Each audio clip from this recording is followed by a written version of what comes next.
past 1.5 days, we have had the opportunity to deliberate on how authoritarian regimes have become aggressive in exporting repression beyond their borders and how the consequences are no longer local but global. And amidst all this, all of us here today share and believe in something fundamental and universal, that freedom and justice transcends boundaries and borders, and it is not exclusive but inclusive. Yet China continues to suppress those very values we hold universal. Freedom House report lists Tibet as being one of the least free countries for the 7th consecutive years since 2015, and Reporters Without Border ranked China 177th out of 180 countries as being the least free in freedom of press. China continues to maintain an iron grip on Tibet, East Turkestan, Mongolia, and Hong Kong. Taiwan, likewise, is daily confronted with series of threats by China. With the ongoing conflict between Ukraine and Russia, it is only more evident that silence is certainly not the answer. The world should come together to confront any form of authoritarianism because consequences are no longer local but global. We see a growing number of nations coming together in their assertion to challenge the China's influence. Quad and AUKUS are but a few manifestations of this growing call. In one of their researches, Pew Research Center highlighted how China's global image now is in a complete downfall with 69% as unfavorable. And it is with these in mind that it couldn't have been more crucial than having this very important session today, Common Ground to Face Common Challenges. Good afternoon, ladies and gentlemen. My name is Jigdel, and I'm a member of the Tibetan Parliament of the Tibetan Government-in-Exile, and it's my honor to chair one of the final yet important sessions of this convention. We have 4 esteemed panelists before us today who will be sharing their experience and views in forging a common ground against a common threat, that is China. You will notice that in the program we have one more speaker, Mr. Engbat, Executive Director of Southern Mongolian Human Rights and Information Center, who couldn't be here due to family priorities. Each panel here will have 10 minutes for their presentation, following which we will conclude the session with 10 minutes Q&A. On this note, without further ado, we have Honorable Taiwanese legislator Lim Tsiang-so, dearly known as Freddie amongst the Tibetan, as our speaker. To introduce Honorable Freddie Lim, the lead vocalist of the Taiwanese medalist Chthonic, which was elected as a member of the Taiwanese Parliament in 2016, making him the first medal star to become a parliamentarian. However, he made history not only because he became the first medal star in the parliament, but also because he has successfully overturned a constituency that had long been held by a senior parliamentarian affiliated with the KMT with an authoritarian tradition. In 2020, after a hard battle, he won his re-election. In the parliament, Freddie is a member of the Foreign and Defense Committee. He actively participates in parliamentary diplomacy, expanding Taiwan's link with the international community while resisting China's pressure. At the same time, he devoted himself in pushing for transitional justice and human rights. What Freddie does as a parliamentarian echoes the work of Chthonic. Besides, he also pushed for the bill on marriage equality, gender equality, cultural policies, and justice between generations. Thank you. This is what we have on Freddie, and Freddie, the floor is yours. Thank you, and thanks to everybody. I'm Freddie Lim. I'm very honored to be here to share my point of view. I'm very happy to be here as a part of this great convention, very fruitful and very constructive. A lot of opinions has been exchanged in the last 1.5 days. And first of all, I think I want to share with you what we have done. I've been, just like the host, Tenzin, has shared with you, I've been elected to the parliament in 2016. And so I want to share with you what we have been doing since then. I think most of you have already known that Taiwan is a democratic country. But maybe just some of you might be aware of the authoritarian history or background of Taiwan. So the previous authoritarian party, which is called Kuomintang, Chinese Nationalist Party. They use the Sino-centric ideology to rule Taiwan. So they brought the institution and the governmental departments from China to Taiwan. So there are a lot of governmental departments still remain their Sino ideology, which, for instance, like the what is it called? The Mongolia and Tibetan Affairs Committee has been in Taiwan for dozens of years, for decades. So it has been there even till after Taiwan's democratization. It's still been there. And after 2016, and I have formed. Let me explain more. Like I think some of you might know that the Mongolia and Tibet Affairs Commission means that it's an inner issue of our government. It's a domestic issue of our government. It's under the domestic policies making committee in the parliament. So it brought the tension and sensitivity between Taiwan's government and the Tibetan government-in-exile for decades. So after 2016, when I got elected, I formed the parliamentary group for Tibet, and I followed continuing the work of the predecessors. We pushed very hard for abolish that commission, and in 2017, we successfully abolished the commission, and now governmental departments who deal with CTA or their representative in Taiwan are under Ministry of Foreign Affairs and Ministry of Culture. So it depends on which level, which perspective of things are dealing with. So it means that Taiwanese government nowadays treat the Tibetan government equally. So I think it's thank you. So I think it's very important for Taiwan because the old authoritarian government that escaped from China has brought so many Sino-centric ideology to Taiwan. So there are lots of things to be fixed, and without fixing all these problems, there is no way that the Taiwanese government or officials will treat or consider Tibet equally. So step by step, we're still working on something there. And nowadays, we also have our executive branches in the government to take care the Tibetan population in Taiwan and try to, because there are a lot of very complicated regulations. So not just in the executive branch, but like my partner, in the parliament, Hong Seng-han, legislator, and me, some of the legislators in the parliament, we try to work with the Tibetan community very closely and to try to fix the problem case by case. And nowadays, we are also pushing for the Magnitsky Act, Taiwan version. So we hopefully, I don't know when it will be done, but there are a lot of difficulties facing in these couple of months. So hopefully we will have something happen in the near future. And then I think it's something very important that since this session is about common ground to face common challenges, I think we have discussed a lot about the narratives from the Chinese government or the Chinese information warfare that against all the democracies in the world. So I want to share with you that I think all of us, we agree that no matter Chinese government, they have their information attacks against Taiwanese community or the Hong Kongers or the Uyghurs or the Tibetans or all the democratic world. I think Taiwan by statistics, Taiwan is now the most seriously attacked country by the Chinese disinformation attacks. It's a research from Swedish government.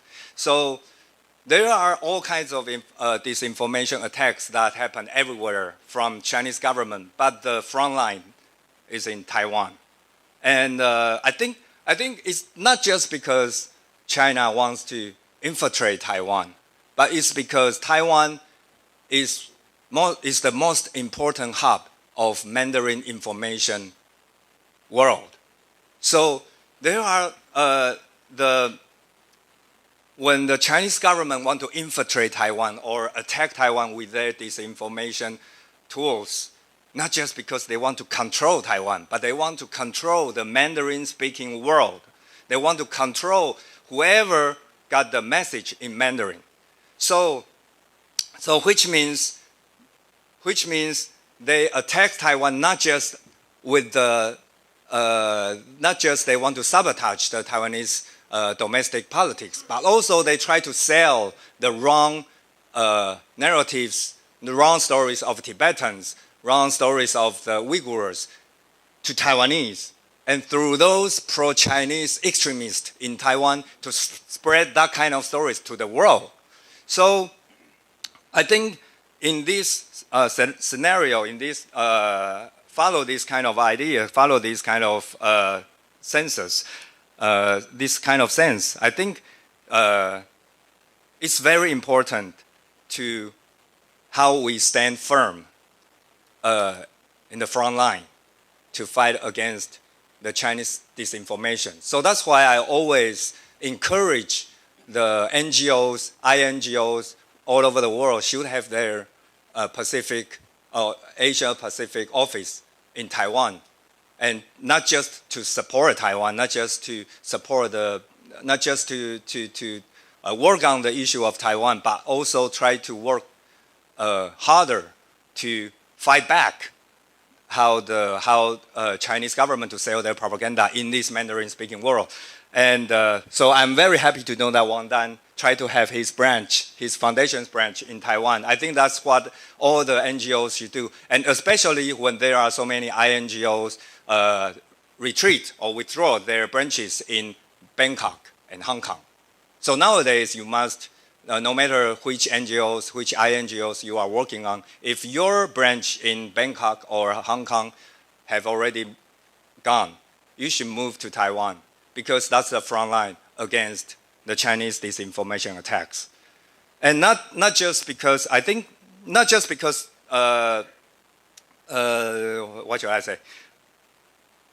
I think not just because we want our voice to be heard in the political or civil society arena in the Mandarin-speaking country, but I want to emphasize that also want to be, you can also think in this way that there is a market, there is a freedom of speech market or even a business market opportunities in Taiwan.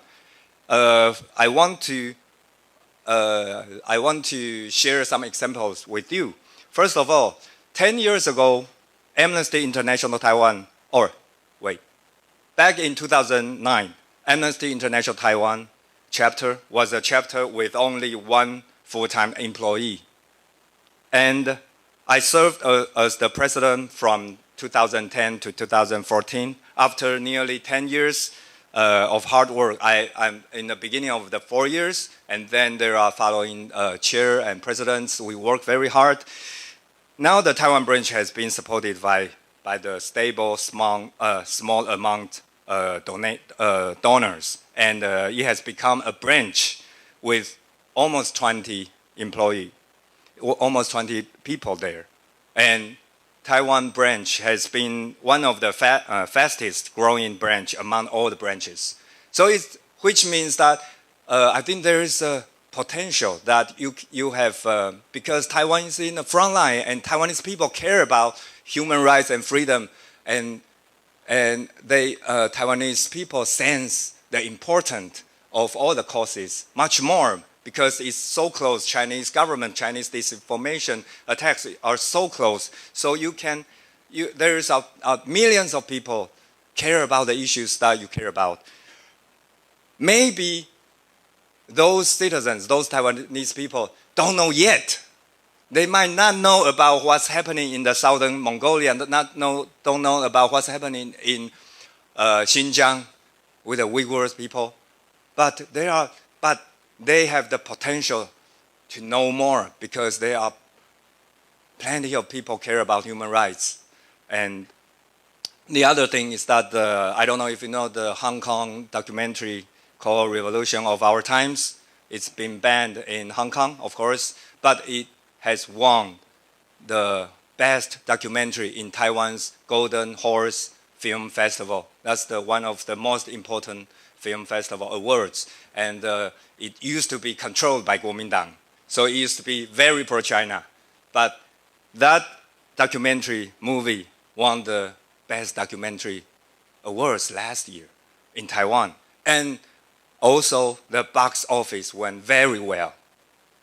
So what I wanted to say is not just about let our voice be heard, but also if you are seeking to enter a market where there are business opportunities with values, I think Taiwan is a good opportunity because I've always believed that our mission needs to penetrate into various aspects of life, such as economy and culture and all different levels of life. So I think it's very important. Even in Taiwan's music festivals, you can see Tibetan booths there, Amnesty International booths there, and hopefully, I hope in the future we can see the Uyghurs booths there, and the Southern Mongolian booths there, and more different human rights issues with their INGOs can have their branch in Taiwan.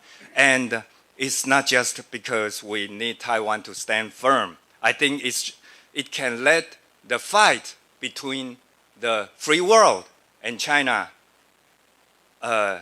we can reposition our weight of the fighting, because nowadays it's like we are fighting in a defensive position. But there are plenty of Chinese students that they want to read information with VPN across their firewall, Great Firewall, to read information on Taiwanese internet. So which means that if you bring your truths, your stories, your works in Taiwan with lots of professional translators and video producers and all the different services you need in Taiwan, we can fight back. We can sell our stories to those Chinese students, Chinese people who read the Mandarin information produced from Taiwan. So I think that's very important that we try to not just consider Taiwan as the front line, but let's fight together in the front line. So last but not least, I think I just want to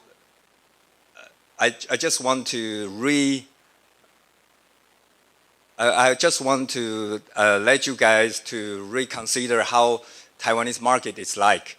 There are 25 million people in Taiwan, which equal to 5 Scandinavian countries.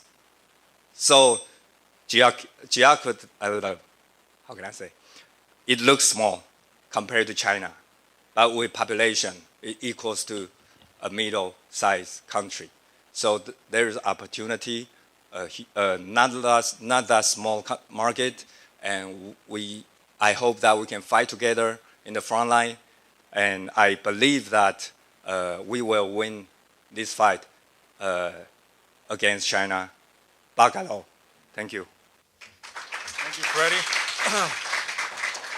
Thank you, Freddie, for underlining China's hegemonic ambition through its information warfare, and why it is equally important to incorporate values in all aspects of our life, and why Taiwan is also an important opportunity, and how Taiwan is also one of the first fronts against China's oppression. Next, we will have Dolkun Isa, who is the president of the World Uyghur Congress. Mr. Dolkun Isa is a former student leader of the pro-democracy demonstration in East Turkestan in 1988. After having endured persecution at the hands of the Chinese government, Isa fled China in 1994 and sought asylum in Europe, and acquired German citizenship in 2006. Currently, he is the president of the World Uyghur Congress.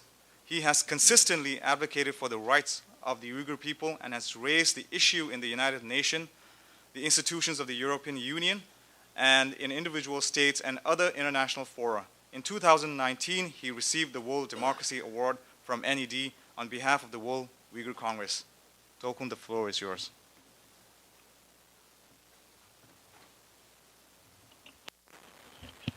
Thank you, Tenzin.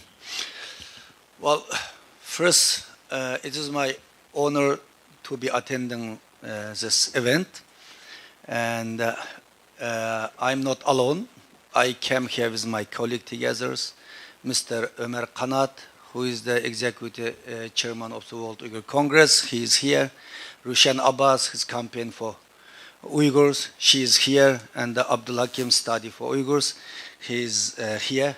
With one Uyghur delegation is attending this important event today. And I would like to thank the Tibetan Parliament-in-Exile speakers, Honorable Speaker Sonam, and also my good friend, President Penpa Tsering, for inviting me to join this important conversation. And also it is particularly for organizing this panel, Common Ground to Face Common Challenge, is one of the most significant questions that are of concern of Tibetan, Uyghur, Hong Kongs, and in Mongolian and other who are fighting every day to protect their most basic human right and freedom. The situation for all people living under Chinese Communist Party rules has deteriorated dramatically in recent years. For those whole territorials are occupied by the Chinese Communist Army. This means unbearable repression and forced assimilation. While repression has always existed under rule of the CCP, the situation has become much worse under rule of the Xi Jinping. Any perceived difference from Han Chinese majority is perceived as a threat to the national interest by the Chinese government and is then attacked. Everything that makes a people or community unique is being subject to Sinicization and assimilation. Uyghur, Tibetan, Hong Kong, and Southern Mongolia have been targeted particularly due to their ethnicity. Chinese government has tried to erode and undermine their unique language, history, culture, religious, and ethnic identity in a bid for more complete control. In Uzbekistan, in Tibet, religious, cultural, historical sites are being demolished by the CCP. Children are being indoctrinated for sake for their ethnicity. The basic right, freedom of us as this group are being denied or stripped from them. And the symbolize of the democracy of meaningful voice, society being ruthlessly stamped out. The problem has become existential as the CCP commit numerous atrocity or achieve the goal of social re-engineering and assimilation. Currently, more than 3 million Uyghur, Kazakh, and other Turkish-speaking peoples arbitrarily detained in the concentration camp, whereas they are subject to killings, torture, sexual abuse, rape, and forced labor. In May 2018, I have lost my mother in one of the concentration camps. She was 78 years old that time. My father died in circumstance situation. I still know what time, when, what situation he passed away.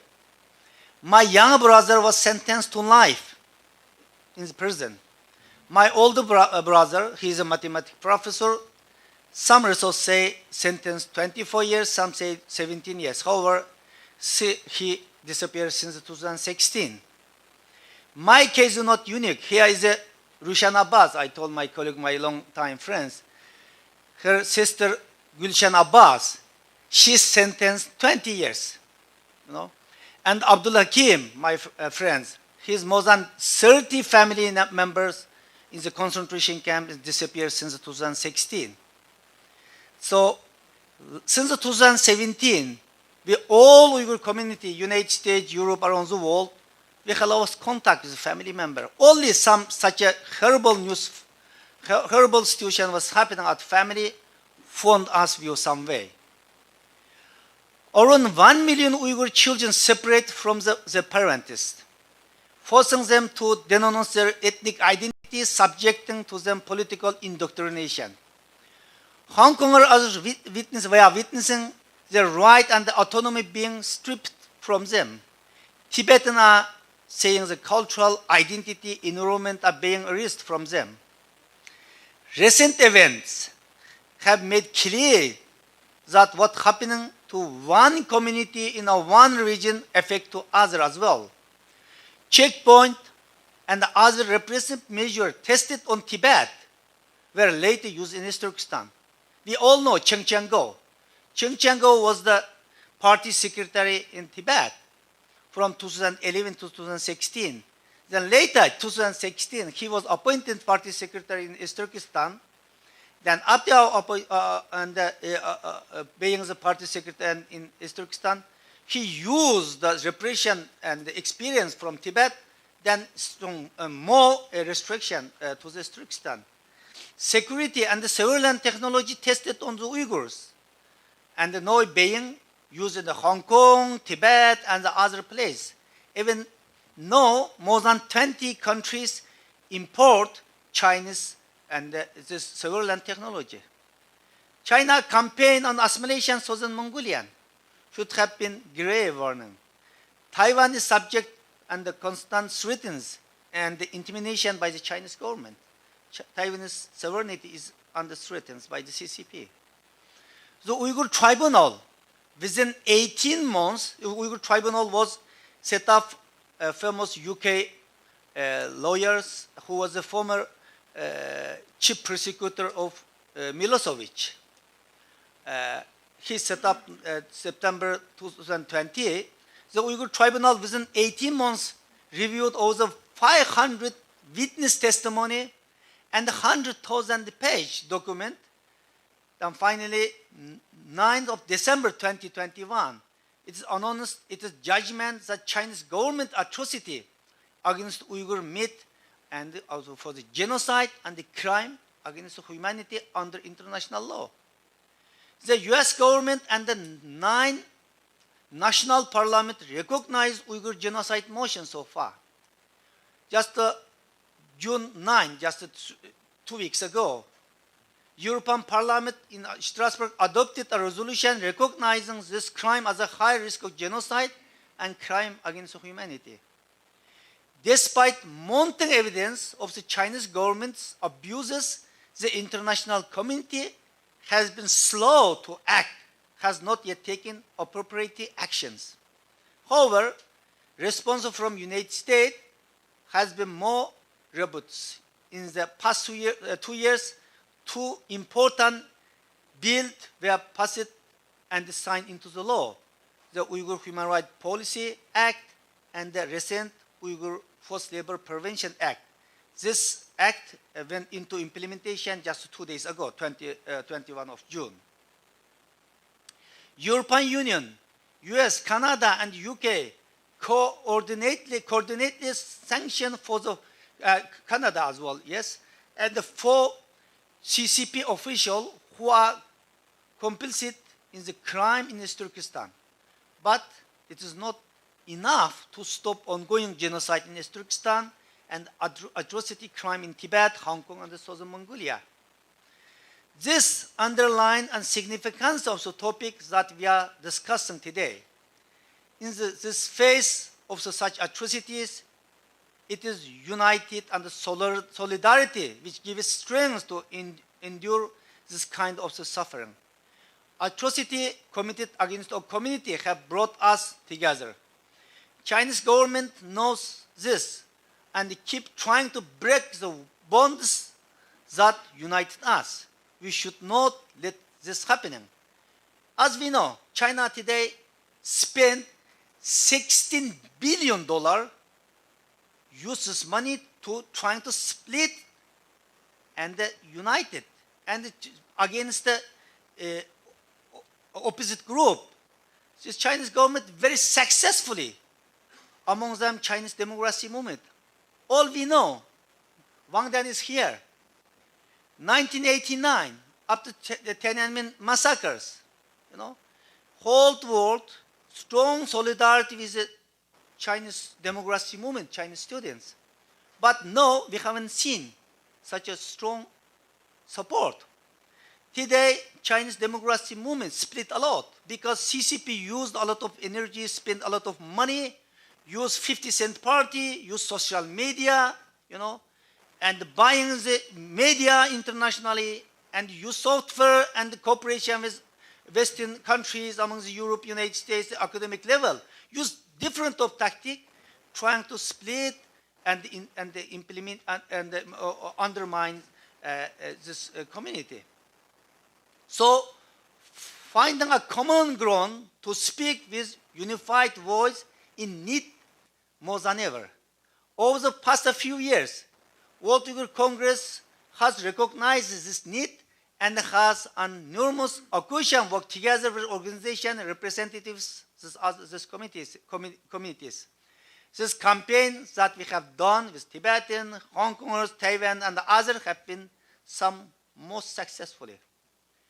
Our community campaign together against the Beijing 2022 Winter Olympic Games globally. A part of the No Beijing 2022 campaign with consistent of the hundreds of organizations worldwide, we had achieved remarkable success. The global actions through which our communities and all over the world condemning Chinese human rights abuse with one voice shows that we are united however we are. As a result of this coalition campaign, international community and the citizens worldwide knew about the human rights atrocity happening in China. They know that it was unjustifiable to reward Chinese government with such a prestigious event. And indeed, with the mounting pressure, Beijing Winter Olympics opening ceremony received record low ratings in the history. We also come together during the recent visit UN High Commissioner for the Human Rights Michelle Bachelet to China in Uzbekistan. This visit was shameful. Together we organized a large demonstration in front of her office in Geneva. Before her visit, we sent joint letter asking for her resignation. Last week, during the 50th of the Human Rights Council section, she announced that she will not seek a second term. Our campaign had an impact. No more than 400 international organizations, civil society, labor union, and set up a coalition to end Uyghur forced labor. As you know, today is 85% cotton from the forced labor, from Uyghur forced labor in China. Globally, 22% cotton come on forced labor, from the Uyghur forced labor. So we have to know how we can cooperate globally to slow down China's economically growing up. Chinese government is shameless authority, we know. So it is the Chinese, because today China is the second economic power. If we continue silence or not cooperate good enough, China is economic growing up, maybe after 30, 20 years later, what kind of world we are living? It is not only Tibet, it is not only threatened for the Hong Kong, for the Uyghur. It is today CCP threatens the global democracy, the human rights. As a part of such a common effort, Uyghur, Hong Kong, Tibetan, Southern Mongolian, and all those who yearn for the human rights, democracy, freedom come together in solidarity and are able to nurture and expand their human rights advocacy. By funding common challenge as opportunity and by celebrating shared success, we hold power to put an end to crime that are amongst the worst of the 21st century.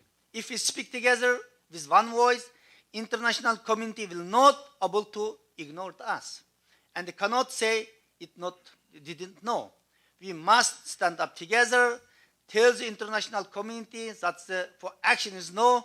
If we manage to speak out in this way, I'm confident that future holds human rights, democracy, freedom, and all things our community have been deprived of.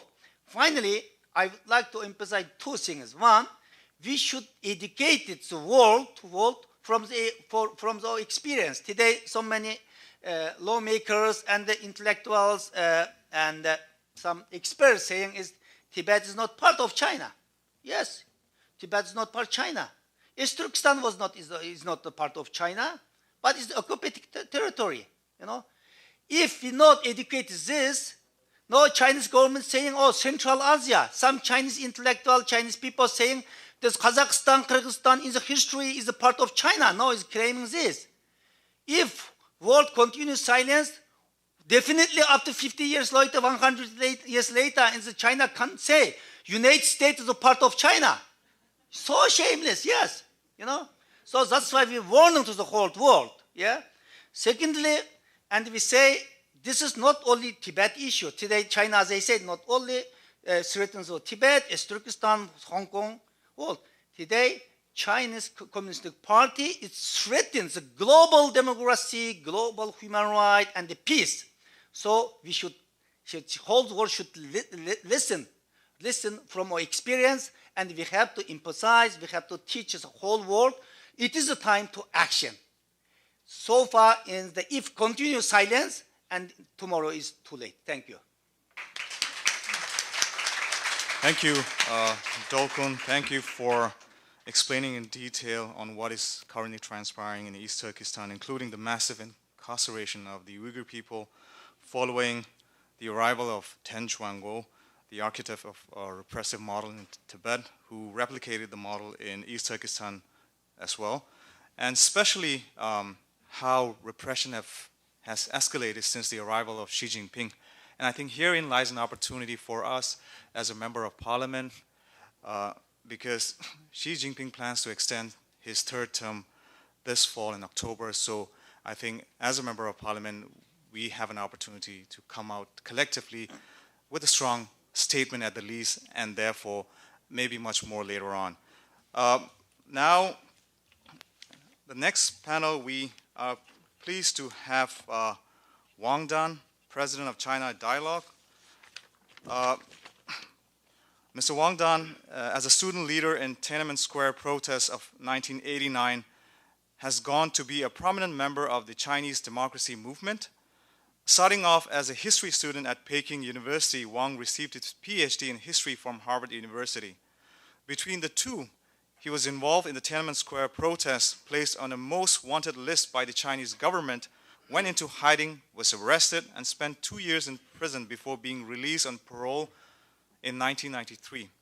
He was then arrested again in 1995, then sentenced to 11 years in 1996, again being released early, this time as an exile to the United States. During his time in the United States, Wang has continued to criticize the Chinese government and call for greater democracy and intellectual independence. Wang, the floor is yours. I'm very happy to be here. In 2018, I come back from Taiwan and establish a think tank here in Washington, D.C. We call it Dialogue China. And that's what I want. For the future of China, we really need dialogue. Dialogue between different forces to face the same enemy, which is the CCP. Before I have some concrete suggestion about how can we unite together to face the challenge. But before that, I want to briefly talk about recent situation happened in top level of China's politics. And as you know, recently we have a lot of rumors, information, and we do have some sources to show something happened in Zhongnanhai, I mean in the core of power of CCP, because of Xi Jinping himself. Because very bad economic situation and Xi Jinping's COVID policy and Xi Jinping's personal ambitions to want to continue his power for the third term, maybe the fourth term, there are more and more people, even inside the party, feel dissatisfaction and even angry about Xi Jinping himself. That's something happening inside the party now. We actually do not have very concrete evidence to show that probably Xi Jinping cannot continue his power in this autumn. But I think there are two things I'm pretty sure. One is regarding the political situation of China, uncertainty is increasing. Uncertainty is increasing now. We don't know what will happen and when will happen, but we do know some things are happening now. Inside the party, I think it's a very good chance for us to think about how can we face the future challenge. One very big crisis is the confidence of Chinese people about CCP. That's my personal opinion. A lot of people said that the biggest challenge for CCP is economic situation. I don't think so. I think CCP can pass the crisis of economic crisis, but there are bigger crises is confidence. This pandemic policy has a psychological impact on all Chinese peoples, but more so on the middle class. It's very important on the middle class, or some Chinese people who have gained a lot of advantage in the past economic development. We call the middle class. Some Chinese people usually think that if they do not get involved in politics, politics may not avoid them. And even in Shanghai, you can say the richest city, Shanghai, people can suddenly face the danger of starving and the possibility of being arrested and beaten. In the past, everyone said that China has a powerful governance tools, mentioning like smart city, Skynet system, Beidou or something. But as a result, now even the delivery of a vegetable become a problem. So all of this will make the outside world start to understand China's economic development and achievement differently, and also will make the middle class completely lost their confidence in China's future. It's very important because until now, this middle class were the biggest supporter of CCP. If they lost the confidence of CCP, that means maybe the end of CCP's rule is coming. So I think it's, again, we don't know what will happen and when will happen, but I do think it may be the time for us to prepare the collapse of CCP's rule. And that's why I want to have some concrete suggestion here. I do not intend to talk about why it is important for different communities to come together to face common challenge. Instead, I want to focus on how do we face the common challenge. I would like to raise 3 suggestions here.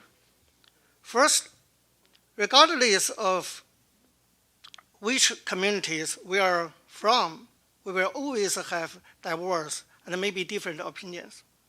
So first I suggest, instead of focusing on our different opinions, we should work our way around those differences and base our work on our common ground. Next suggestion, I would like to emphasize that democracy requires actions. If there are no action, there will be no democracy. So what we need to do to take action is to take action together, not just through only gathering together at the Embassy of China or protest. I think we need to work together to seek collaborations through actionable, concrete project. I mean, let's do some project together. in order to understand each other. My last suggestion today is I hope the communities from Tibet, from East Turkestan, Hong Kong, Taiwan, and China and other places who are facing the common challenge of CCP, let's try to establish a means or tool of communication, something like a roundtable discussions, routine roundtable discussions, to hold discussions on the regular so that we can get to know each other better. At least on behalf of some of Chinese democracy advocates, if possible, I'm willing to take part in such dialogue or conversations. These are my 3 suggestions. Finally, I want to say, of course, we as fighters for freedom and democracy, we will support and respect the willingness of Tibetan people, people from East Turkestan, and the willingness of Taiwan people and the Hong Kong people. But we're also looking forward to the support from all of you to help us to fight with CCP. Because if there's no regime change happening in China, we will be in very difficult situation. So the collapse of CCP is very important for us. We support you, and looking forward, we can get support from you. Same way. Thank you. Thank you, Wang. Thank you for underlining how middle-class Chinese citizens plays a vital role in securing the confidence of the CCP, and why we should therefore prepare for the collapse of CCP, and how we can face common challenges by underlining 3 points, essentially being focusing on our common ground and differences, and secondly, working together and more collaboration because democracy requires action, and finally establishing tools of communication, for instance, requiring regular round of dialogues. On this note, for our final panelists, it's a pleasure for me to introduce Jeffrey Ngo, Hong Kong Democracy Council. And Jeffrey Ngo is an activist, historian of and from Hong Kong. Based in Washington, he is a PhD candidate in history at Georgetown University. His essays have appeared in Time, the Wall Street Journal, the Washington Post, the New York Times, the Hong Kong Free Press, Dissent, and Slate. After graduating from New York University, he was a visiting scholar at the University of Toronto in 2017 to 18. He was a longtime member of Demosisto, the former youth political group for which he served as chief researcher and a standing committee member. He worked for the Legislative Council election campaigns of Oh Nok Hin in 2018 and Nathan Law in 2016. He has also co-organized numerous solidarity rallies in both Washington and New York to support Hong Kong's ongoing fight for freedom. Jeffrey, the floor is yours. Okay. Well, hi everyone. Thank you for having me. It's good to be here. I should say, my friend, initially, my friend Joey Siu was invited, and she's on a work trip. So I'm here, and some of my friends and colleagues with HKDC are in the audience as well as at the back. But really, I'm just here speaking sort of as a representative of the growing Hong Kong diaspora in the U.S. and there's a lot to learn from the Tibetan community and for your generations of building that community and your hard work, pushing back against the Chinese Communist Party's control. Since this is a sort of parliamentarian event, I should begin by noting that while Hong Kong has never been fully democratic, we have had a legislative council since the British colonial period, and after the 1997 handover as well, until Beijing intervened last year to reform. I think this is not working properly. Until Beijing intervened to reform the entire legislative sort of system in Hong Kong, and now there's Patriots, the so-called Patriots-only election. So even the limited degree of democracy that Hong Kong has enjoyed with respect to our legislature in the past is really no more. But even when there were pro-democracy or opposition representation in the legislature, I don't really recall the opposition camp really having introduced any bills or resolutions in the past, whether before 1997 or after 1997, with respect to solidarity with Taiwan, with the Uyghurs, with Tibetans. And I think it gets to the core of today's panel, which is about building common ground and to face common challenges. And I would argue that despite the fact that these challenges do exist in the present day, it has taken us, us Hong Kongers, many decades to realize that we indeed share the same destiny, and that partially explains why, even in the more recent past, it was quite difficult for Hong Kongers in Hong Kong to see our common struggle with Tibetans, with Uyghurs, with the Taiwanese. And Dokun, you were just talking about the 2022 Olympics, and I think this is a good segue into what I think has been an important turning point in terms of all these communities coming together, building solidarity. Because a moment that I always like to talk about is the previous Olympics, which was 2008, and the situation was just so different back then. Beijing hosting the Summer Olympics and actually offered to have some games played in Hong Kong, and for a lot of Hong Kongers to be able to share that excitement of having a part to play in the Olympics was evidence that one country, two systems was working, that Hong Kong could share a part of China's rise and the glory. And of course, we now know that was such a misguided way of thinking about it. But at the same time, when Hong Kongers were celebrating, were on the side of the Chinese in terms of the Olympics. Of course, there was the Tibetan uprising in 2008, and so it's quite dramatic to think about how Hong Kongers and Tibetans were basically on opposite sides of the Olympics debate just 14 years ago, and it's taken us a little over a decade, but we've finally reached a point where we have managed to find that common ground because we have that shared struggle, and of course, a lot of that can be explained by Xi Jinping's rule and crackdown on these frontier territories.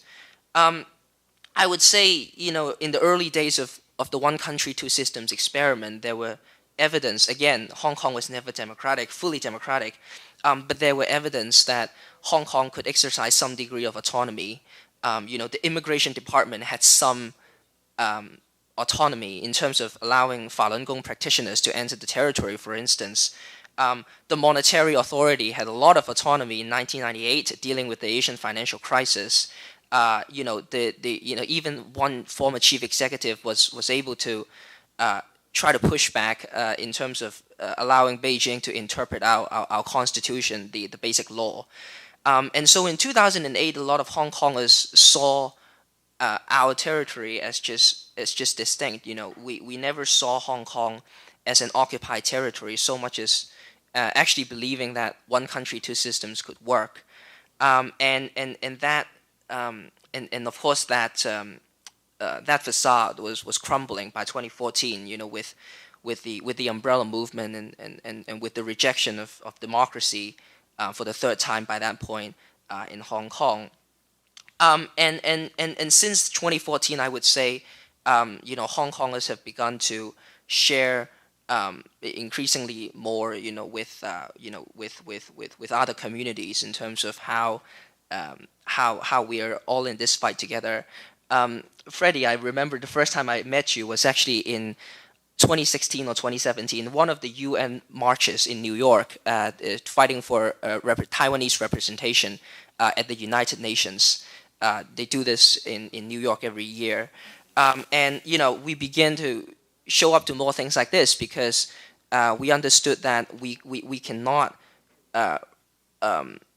we cannot explain Hong Kong's struggles without understanding, all these other frontier territories and what we are all facing together. And it's just such a contrast to the 1990s or the 2000s, when earlier generations of pro-democracy representatives in our legislature in Hong Kong, never daring to mention Tibet, never daring to mention Taiwan, or well, we will mention Taiwan, but of course not in the context of Taiwanese independence. So it's been quite a been quite a journey, I would say, in terms of building that that level of solidarity. And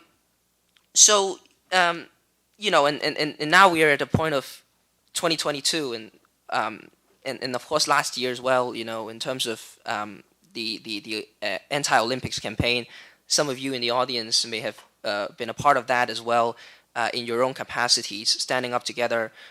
Even back in 2019 in the Hong Kong protests, it was common to see the Uyghur flag, the Tibetan flag, the Taiwanese flags, various versions of Taiwanese flags. Some people waved the ROC flag to support Taiwan, which is different implications. But some people waved the sort of Green Island independence flag.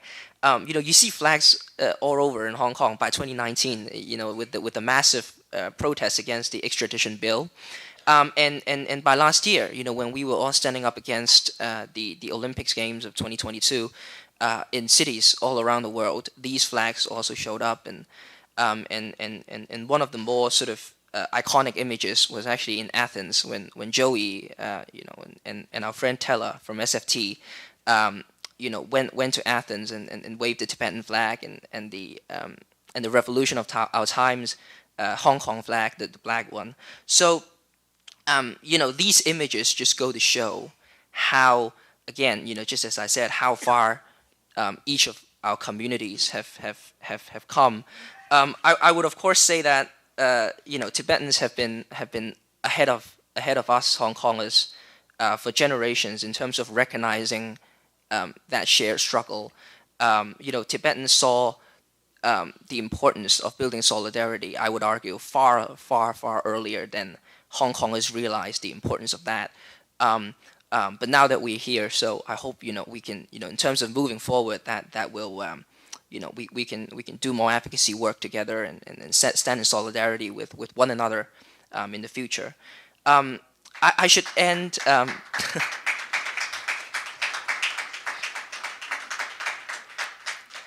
I should end by going back to sort of the more parliamentarian aspects of this. I know Speaker Pelosi and Chairman McGovern, he's chairman of various committees, but Chairman McGovern from Massachusetts, both of them addressed this conference yesterday. And so I would say in the past, in the U.S. Congress, they have seen Hong Kong and in the Uyghurs, in Tibet, in Taiwan, and mainland China as separate issues, far from places fighting their own struggles. Increasingly, in the U.S. Congress, these places are seen as different pieces of the same puzzle. And there's no better way to illustrate that than the America Competes Act, which is currently, as many of you know, in the conference process as the House and the Senate reconcile the different versions of the bill. And whereas in the past there would be a standalone Hong Kong bill or standalone Tibet bill, I mean, all these bills are important. But right now, what we're seeing is that there's like bipartisan China package with provisions on the Uyghurs, on Tibetans, on Hong Kong, and that goes and on Taiwan with some of the military aspects as well. And that goes to show you, because of our work together on the ground, fighting alongside one another, building solidarity among ourselves, we have sent a message to lawmakers around the world in Western democracies that there is a strong case to be made that we have a shared struggle, and their response has to reflect that. In the America Competes Act for Hong Kong, there's high-skilled immigration provisions and TPS status for Hong Kongers. For Uyghurs, there's the priority 2 refugee status. For Tibet, more funding in the State Department for language, Tibetan language education for personnel based in Beijing, because the consulate in Chengdu obviously closed by the last administration. More funding for military equipment going to Taiwan, and plenty of programs for human rights, for cybersecurity, for various different aspects, with respect to all these places, including, of course, as usual, in mainland China. That bill is, again, the reconciliation process is ongoing, and hopefully we can see that passed in one form or another as soon as possible. But it just goes to show, as I say, it's not just about parliamentarians or representatives, popularly elected representatives of each of our places, but even in the U.S. Congress, we see that our shared struggle is reflected by their work, and moving forward, we have been working with Uyghurs, with Tibetan friends, to support this bill, and doing other advocacy work, and I anticipate that we will continue to do that. And once again, thank you, all of you, for all of your good work. Thank you. I'm afraid because we're so over the time, and because of time constraint, we won't be having Q&A for this session, so we will have to conclude here.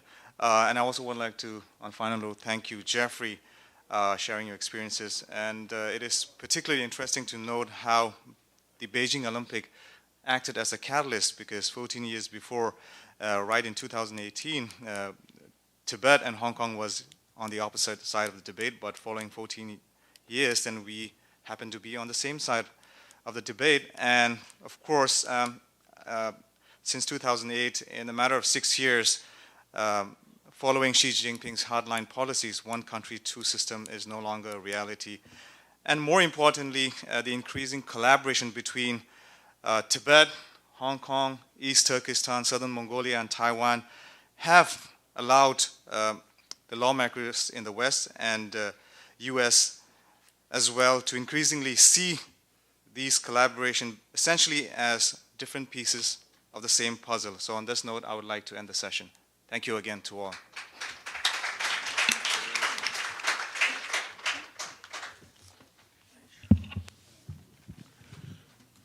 Thank you, Tenzin Chikdil. Thank you, panelists. So we're going to move straight ahead with the next program in our session today. That is the revival of International Network of Parliamentarians on Tibet. Speaking will be the Honorable Deputy Speaker, Dolma Tsering Teykang of the Tibetan Parliament-in-Exile.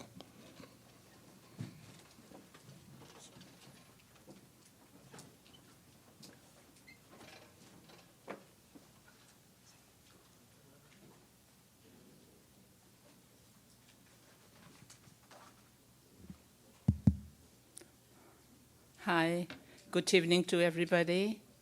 The most esteemed parliamentarians from across the world. It's time to revive a website that has been made in 2009, but then in the course of time, due to change of parliamentarians and due to change of the office bearers, we lost this website in the course of time. And when we were, myself and speaker, when we took over the charge of 17th Tibetan Parliament speakers, and when we were working towards convening the World Parliamentarians Convention on Tibet, we felt the need that we have to revive this, and we tried to figure out how best can we retrieve it. So we reached out to Sring Chambala, the ICT Europe had that time. She too had been had retired then, and so we had no option but to make it new, and then try to make a revival of this international network of parliamentarians on Tibet. Since yesterday we were talking about sharing of experiences, collaboration, networking, and actions. So to have collaboration, to have networking, to have action plans together where each one of us can make contributions and make a position and stand of your own, such a platform is really needed. Therefore, we are going to revive this, international network of parliamentarians on Tibet. And according to the suggestions from Tsering Chambala, since the parliamentarians keep changing because of the election process, to have a permanent secretariat is very important for the continuity of this networking. Therefore, myself and Speaker, we set about together and we thought that the Secretariat of the Tibetan Parliament-in-Exile could be the stable secretariat who will try to monitor and network among the parliamentarians. But to have such a networking, we need to frame a lot of things about the mission, the purpose, and all. So I'm not going to read out each and everything. It'll be in your vision. We are not going to have so much of discussion on this. There's every room of change, whatever is needed later on when you go back to your places. And if the missions are not enough, how best can we redo it?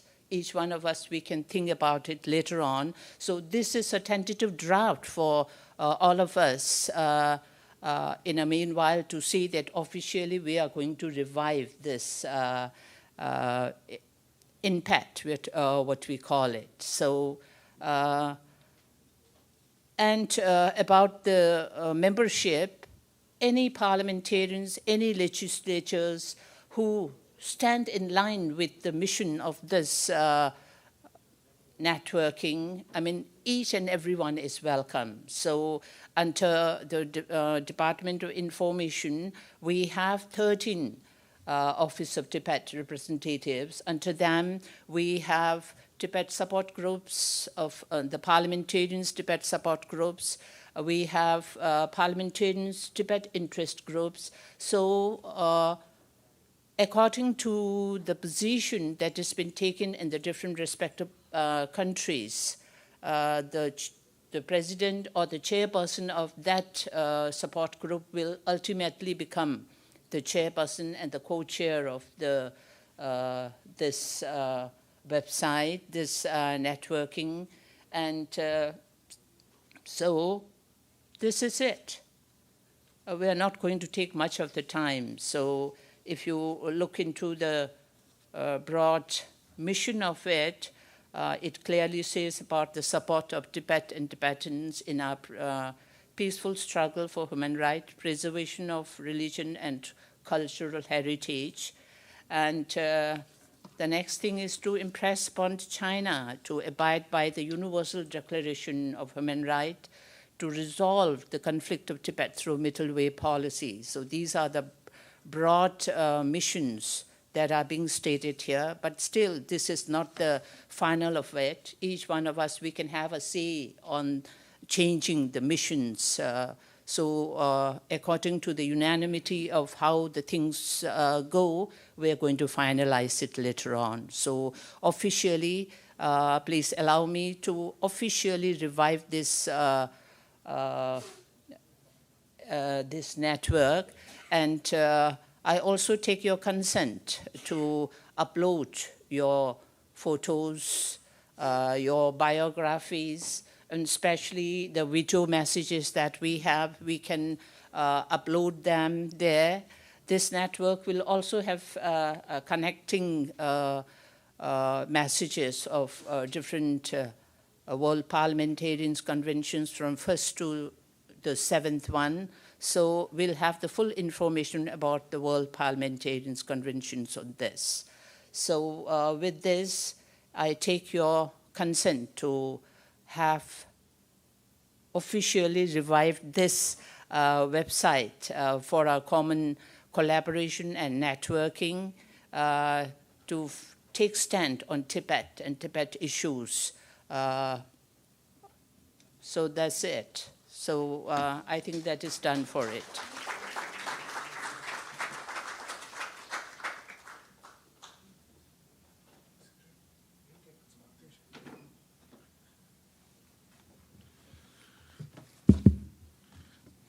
Thank you, Deputy Speaker Domala. We're going to go straight ahead with our next program. So I would like to ask the members of the drafting committee to please come up and take the stage. Drafting committee members.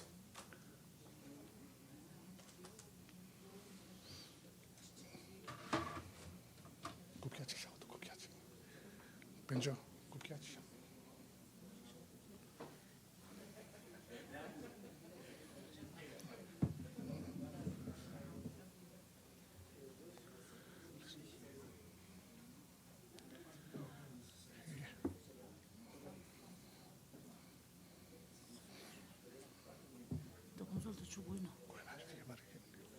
Yes, please take the stage.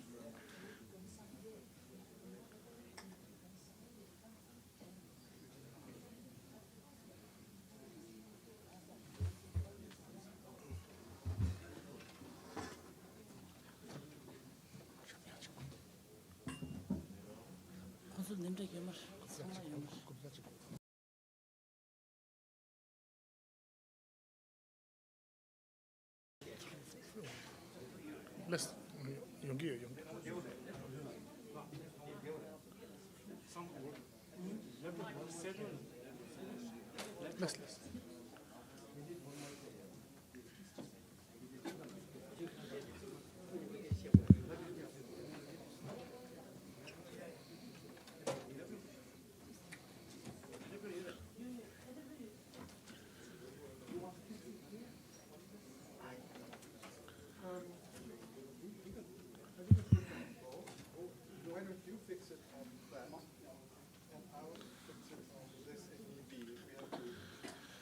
So next, we will have the 8th World Parliamentarian Convention of Tibet 2022 Washington D.C. Declaration and Action Plan, which will be presented by Professor Michael Van Walt, Prague, and the drafting committee.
So good afternoon to this session. As you're already doing, just please take the time to, how many copies are there? Everybody has copies? No.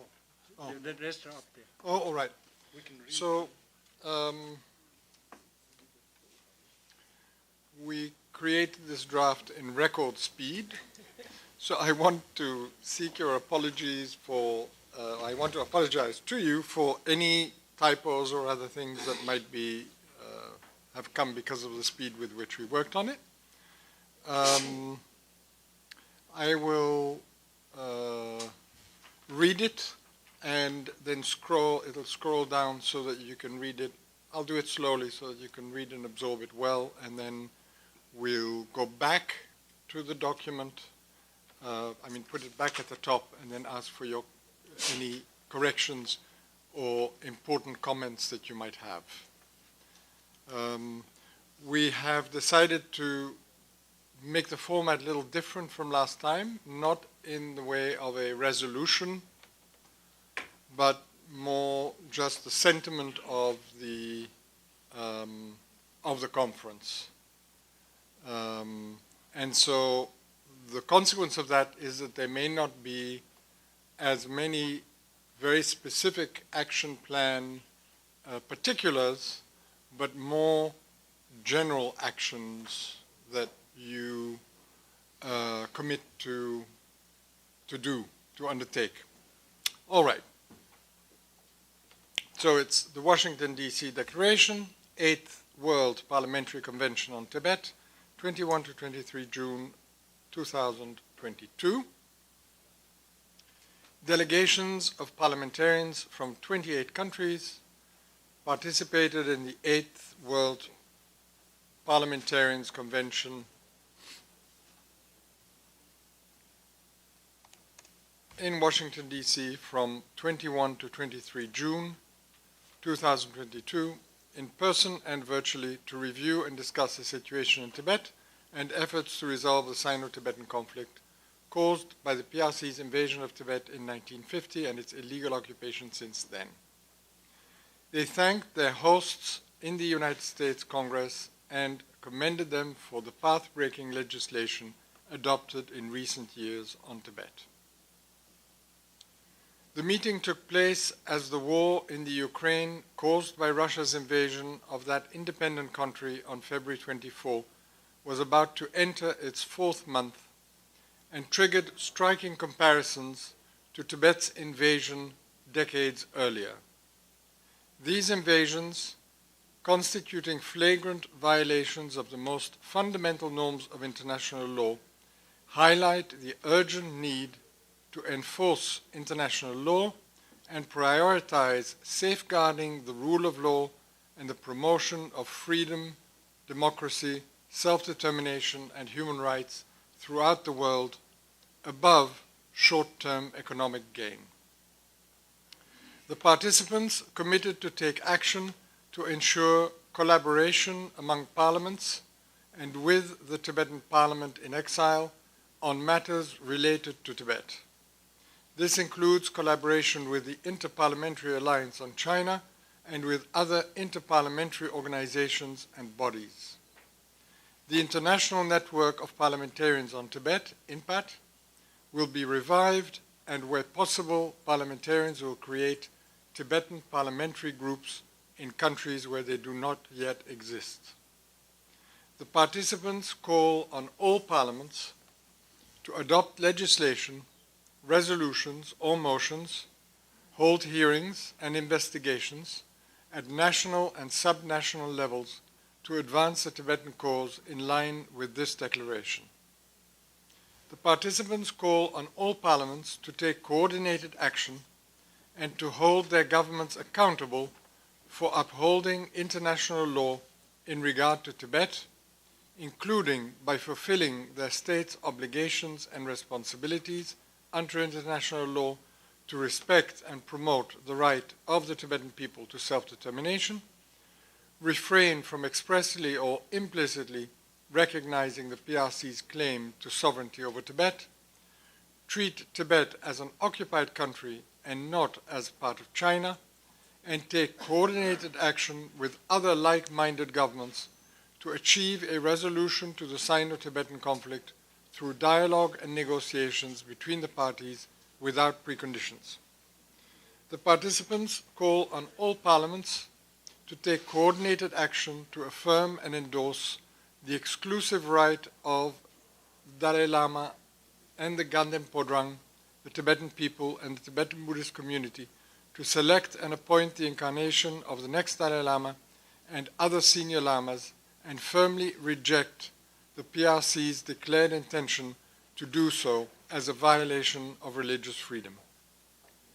the participants reject the false historical narratives propagated by the PRC and CCP, which claim that Tibet has been a part of China since ancient times, to attempt to justify the PRC's invasion of Tibet and current occupation of Tibet. They call on parliamentarians and parliaments to take coordinated action to expose and counter these false narratives. The participants call on all parliaments to take coordinated action to prohibit corporations from benefiting from forced labor and the exploitation of the natural environment of the Tibetan Plateau. The Convention noted the massive environmental degradation occurring on the Tibetan Plateau because of mining resulting in toxic waste, water pollution, deforestation, and the destruction of mountains. Further, more than 2 million Tibetan nomads have been removed from their traditional lands to allow for this exploitation and resettled in culturally destructive villages. The impact of environmental mismanagement in Tibet extend far beyond Tibet itself, with over 50 mega dams planned on the 10 major rivers that rise on the plateau, threatening the water supplies of over 1.5 billion people in countries downstream. Tibet's situation as the world's third pole results in global heating occurring at rates more than twice the world average, which will result in the majority of glaciers on the plateau gone by 2050, with global repercussions. The participants express solidarity with the Uyghurs and Southern Mongolians under PRC rule, the people of Hong Kong and the people of Taiwan under PRC threat, as well as with the Chinese democracy movement, all of whom seek common ground to face common challenges. The participants expressed their continuing support for the democratic achievements of the Tibetans, their commitment to nonviolence, and their efforts to seek a resolution of the conflict with the PRC through the middle way approach.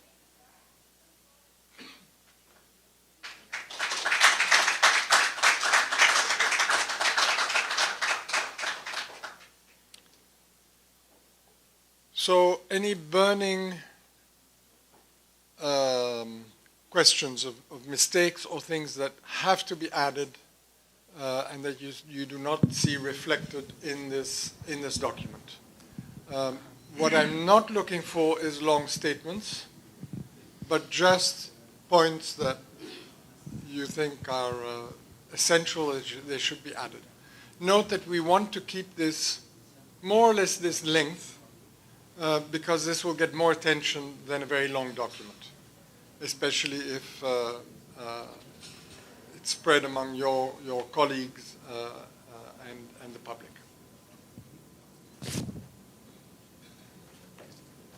Yes? I think at the second line, the 8th World Parliamentarians Convention in Washington, D.C. from 22nd to 23rd June. So we won't include the dinner. Yeah. We just had 2 days. Okay.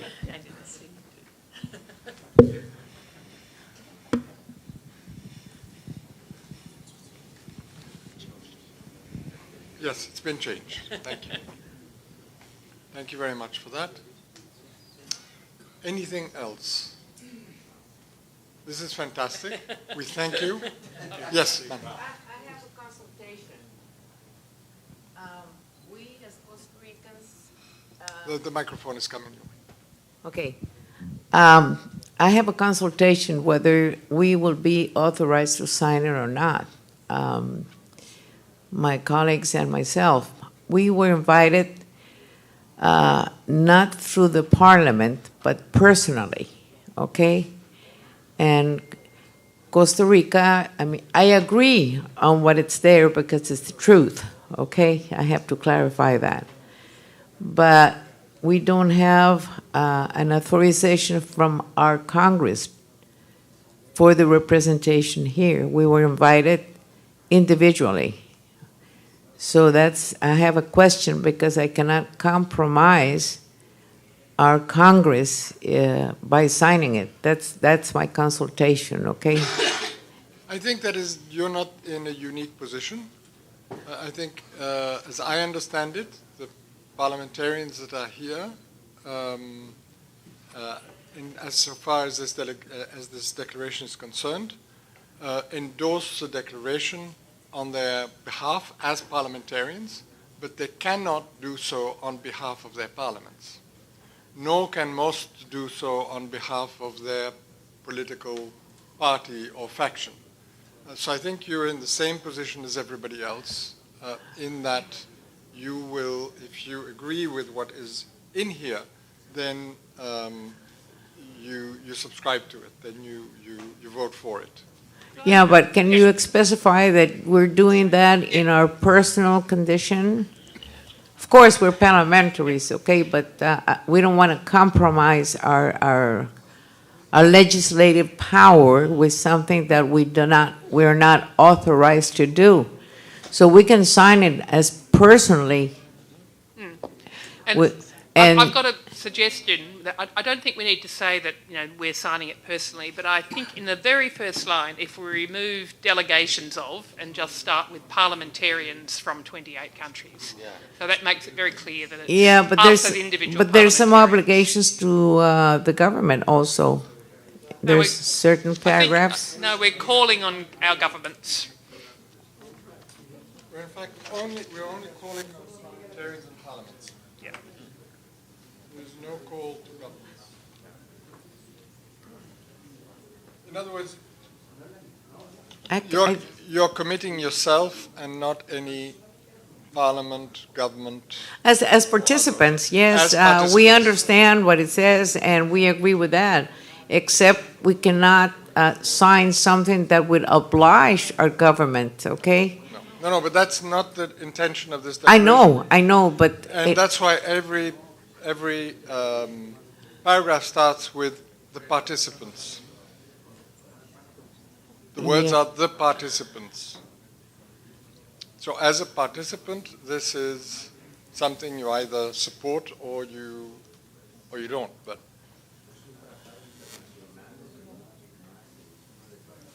no, I understand. And there's no I'm just being careful, okay? Because I want to be responsible, that's all. Yes. I mean, I agree on that, and we have talked, my colleagues and myself, that we should go back to our Congress, informed that we were here, and tell them exactly what happened, but we need to form a committee within Congress and then be part of that committee and then come up with declarations. I think that's part of the respect that we should be careful about. But of course, I mean, we agree as human beings, and this is, you're talking about human rights. But there's also, there was a paragraph which stated something about the obligation. I don't know, let's see. I think it was one of the last paragraphs. Can you, let's see, participants reject the false historical narratives propagated by the PRC and CCP. I think that would not, it's not something that we can be committed to, okay? So unless there is a sentence at the end that said that we, at least Costa Ricans, we sign in our personal responsibility or something to that effect, okay? Because we need to take this to our country. That's the way our parliament works. The most important thing, I think, is this declaration is a reflection of what happened here. That's at least how I see this, a reflection of the discussions we've had and the sentiment here. It is not a legal document that binds you to every word that is in this declaration. But if you disagree with what is in the declaration, in other words, if you say, I don't agree there's any massive environmental degradation there and I don't want to include myself in that, that's a different matter. But I get your point, and let us see how we can deal with that for you. But you don't need to sign. Nobody is signing.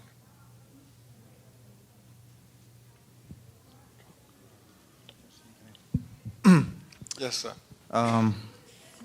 Yeah, I think I saw self-determination somewhere there, but I just wanted to kind of bring our attention to the resolutions adopted in some of the early WPCT conference, including the second WPCT held in 1995 in Vilnius, Lithuania. And in one of the paragraphs that I see is, which I see it, perhaps I thought would make some sense to have it included here, is in the second WPCT resolution, we have reaffirming the inalienable right of the Tibetan people to self-determination and independence. So I thought maybe that would be a good inclusion or food for thought for all of us.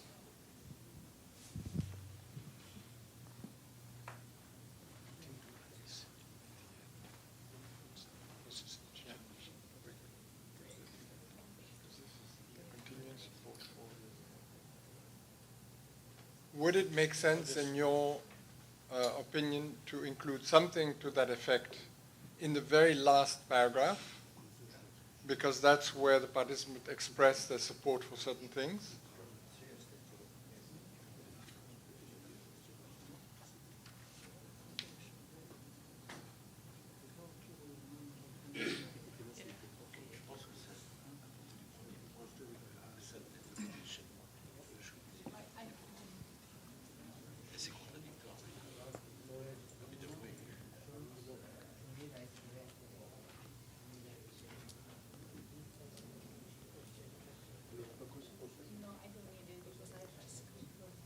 So I'm just being reminded that there is a, I think it's the second paragraph, no, the fourth paragraph.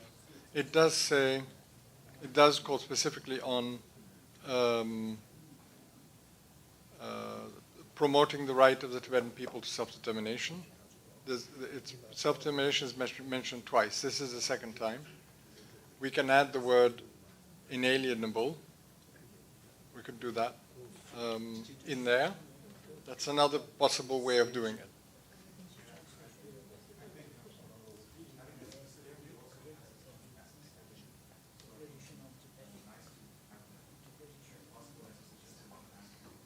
Thank you. I just wonder what happened to those suggestions for Senator Marek Wilshire, or if we can use them somehow. So his suggestion, the main part of it, first part, is included in the second paragraph. That second paragraph is actually the result of his suggestion. It was drafted as a consequence of it. The other part of it is simply do I have it here with me, or is it somewhere else? It is a support for the Tibetan Parliament's visit to some European countries. That is a very specific thing that doesn't really belong in a declaration. Absolutely, absolutely. I will do that if I can find it. But I will do that in a moment. Yes.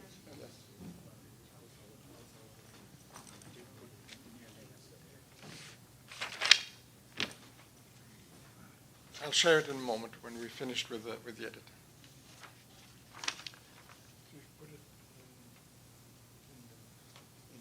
Yes. Other points?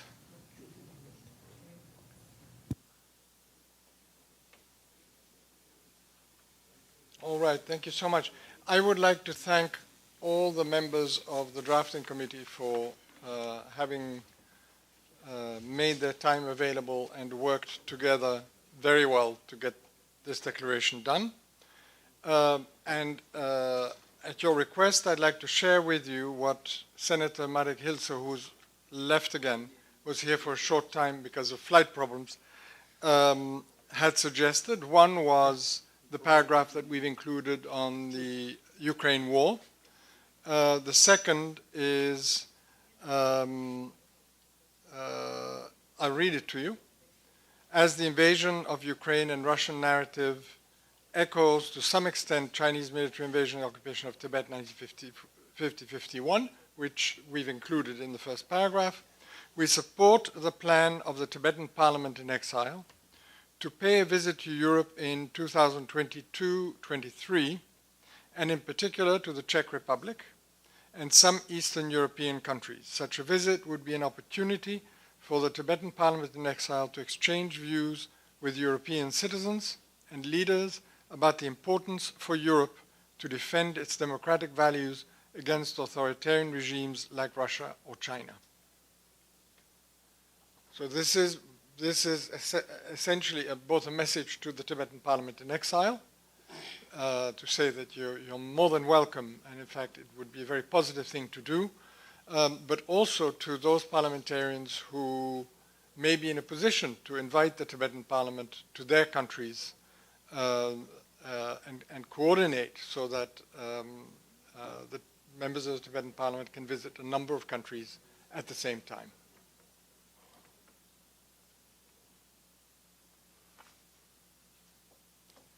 So can I say that we are adopting this declaration by acclamation, taking into account the point that was made by the parliamentarian from Costa Rica concerning the not binding their government or binding their parliament or political fraction. Well, thank you.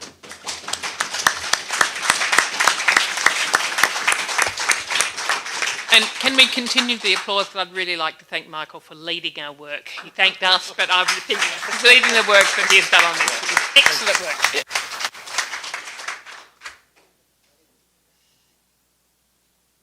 So is this going to be distributed to everyone?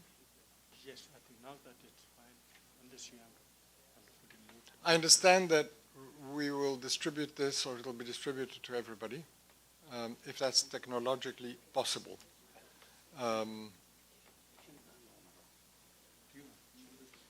The edits have been put in.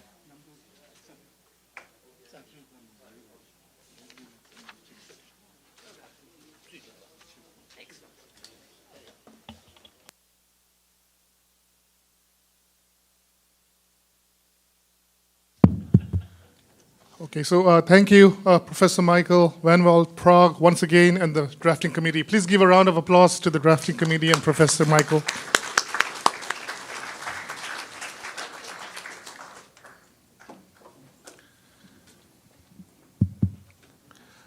So we will have the final program of the day, which will be the vote of thanks by Honorable Deputy Speaker Dolma Tsering Teykang, Tibetan Parliament-in-Exile.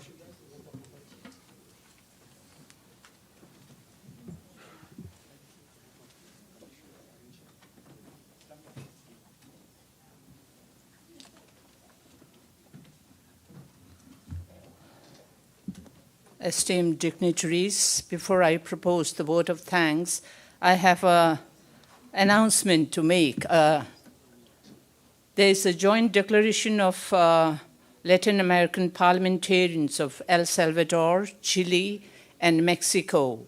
So I call upon Johnny Wright to come up and read your declaration.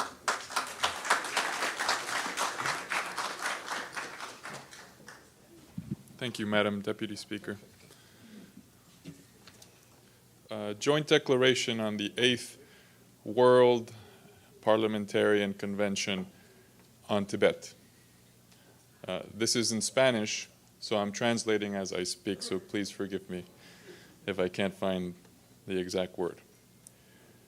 The delegations conformed by the Republic of El Salvador, the Republic of Chile, and Mexico participating on the 8th Convention of World Parliamentarians on Tibet, and guided by the principles stipulated in the UN Charter to promote the establishment and maintainment of peace and international security, reaffirm our respect to the principle of self-determination of people, from the protection and guarantee of human rights to the prohibition of the use of force in international relations, which is stipulated in the UN Charter. We reaffirm our commitment to the declaration that will result from the 8th World Parliamentarian Convention on Tibet, realized in that took place in Washington, D.C. in 2022. We recognize the importance for the Tibetan people to become a territory that enjoys its autonomy, with the goal to develop economically, socially, and culturally, and organize freely without external intervention according to the principle of equity.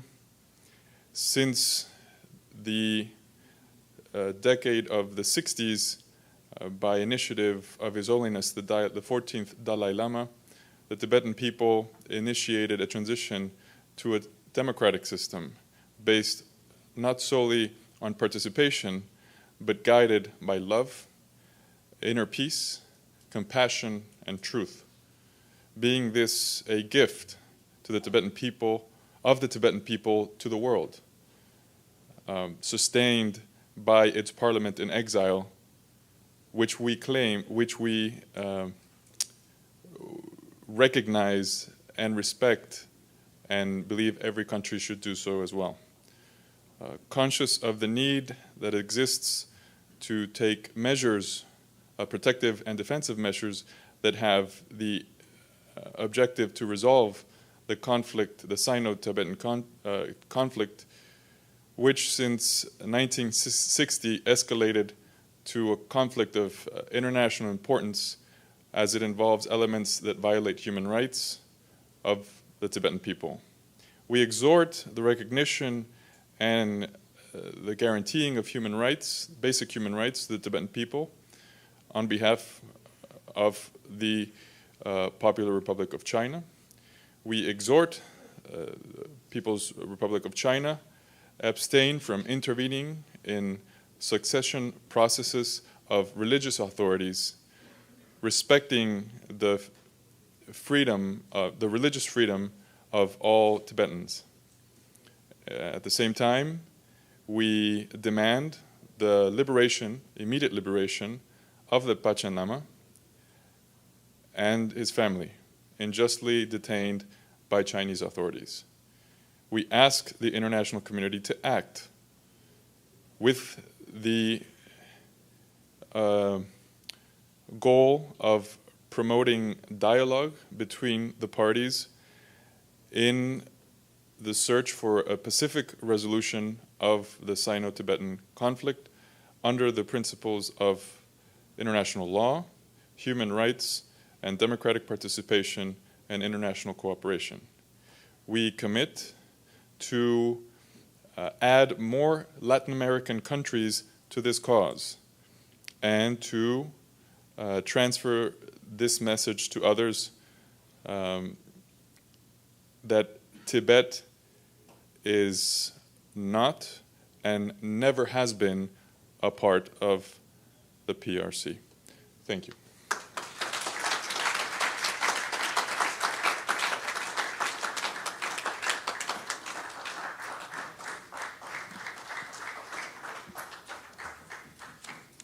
Thank you so much, Johnny Wright, and chair colleagues. 4 parliamentarians from El Salvador, 5 from Chile, and 1 from Mexico.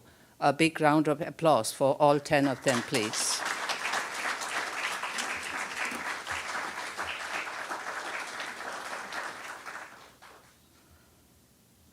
As we say that we meet to part and we part to meet, we came here with a common goal of showing our solidarity for a great cause of Tibet, and now it is coming to the end. When Tibet was first invaded in 1959, and since then in exile, the Tibetan community, as an institution, as an individual, and NGOs, we tried to tell to the world that you cannot trust China because China has teeth to show and teeth to eat. Barely Nobody listened to Tibet.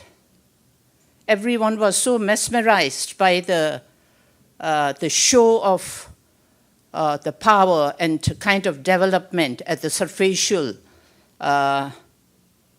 site of Tibet. But nobody could fathom the smell that is underneath the crust of that shining development. But with the advent of Wuhan COVID-19, the world has come in terms with the reality how far China's leadership can go for their end met.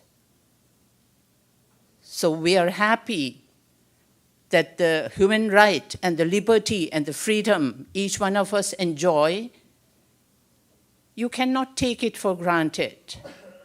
When we went for the Tibet advocacy, we told them, today it is us, tomorrow it could be you. Today we need you, tomorrow you could need us. And the reality is before us. With the expansionist mentality of Xi Jinping, no one is safe. No one.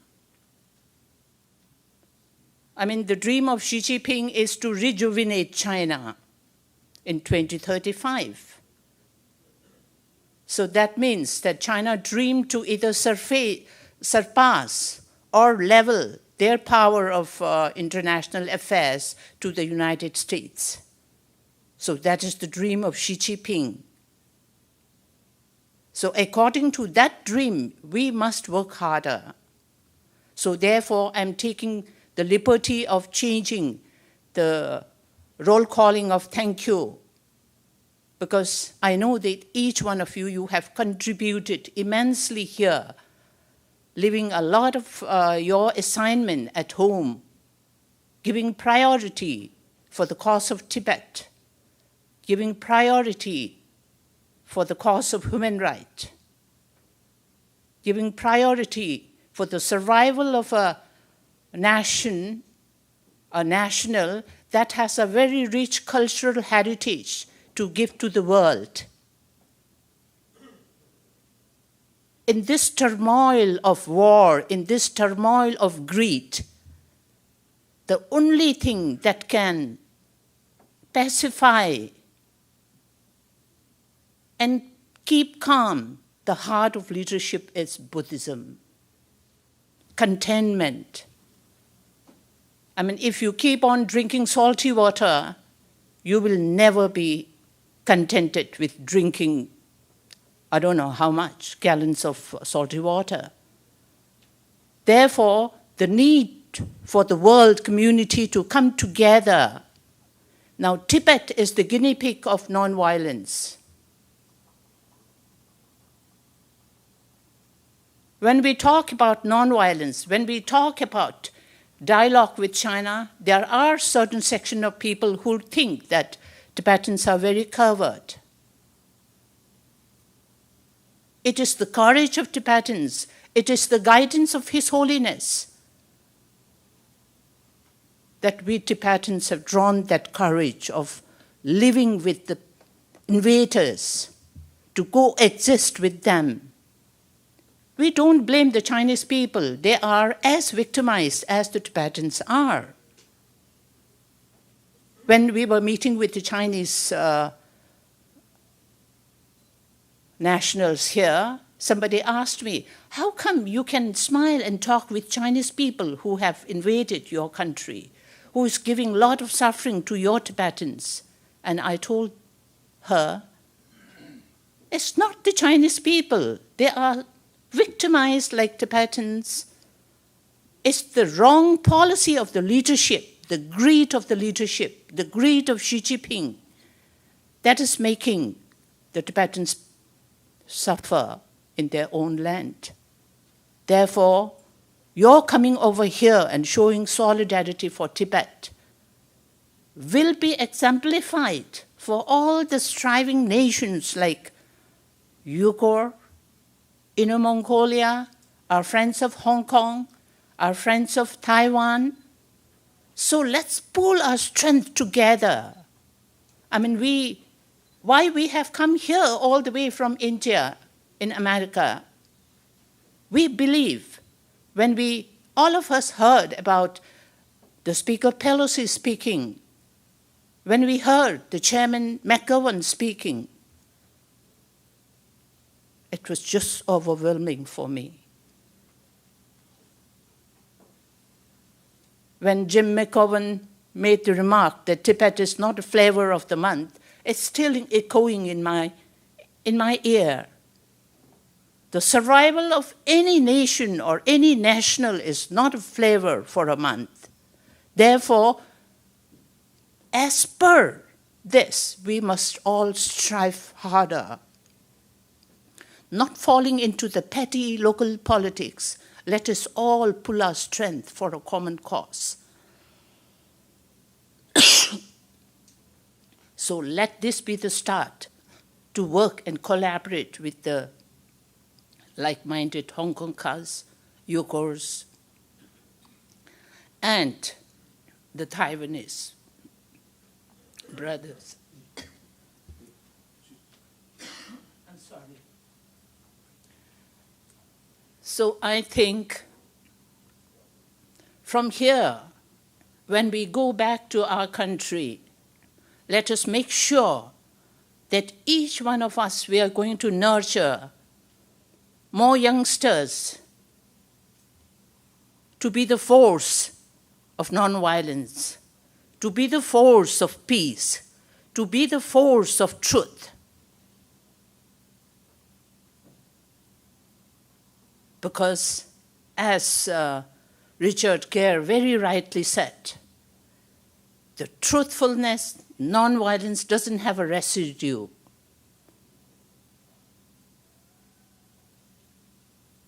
His Holiness always mentioned, if you are supporting Tibet, you are not against China. You are supporting truth. I mean, we don't disagree that China is becoming powerful, but let us make China powerful with full responsibility. I mean, it's in the interest of the world that we make China responsible. It is signatory to a number of universal declarations. It's in the Human Rights Council, but the record of China's human rights in Tibet is the lowest in the world. So this shows that we, being complacent to what China says, we have emboldened them to tell more lies. Therefore, I take this, my honor and privilege, to thank each one of you with my folded hand on behalf of Tibetan Parliament that your coming over here means a lot for the Tibet and for the Tibetans. Your coming over here has sent a message to the communist leadership that Tibet case is not forgotten, that Tibet is not alone.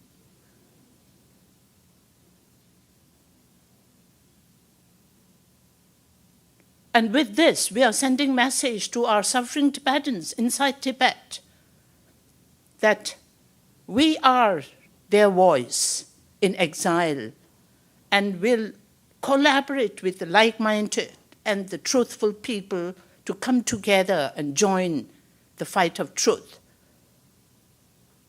And let's hope that in the coming centuries, more and more people will come in terms with the reality of the world and be the force of the truth.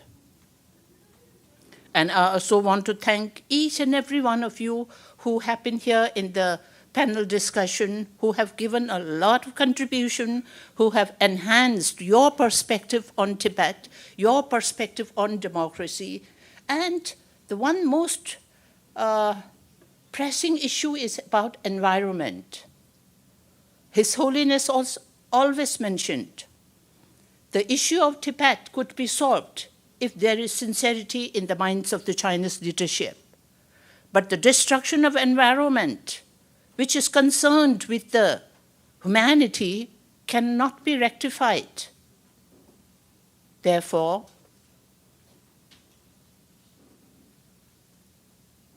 the Tibetan nomads, who are having a lot of information and knowledge how to survive in the fragile Himalayan pasture, they are being recruited in the buildings, concrete buildings.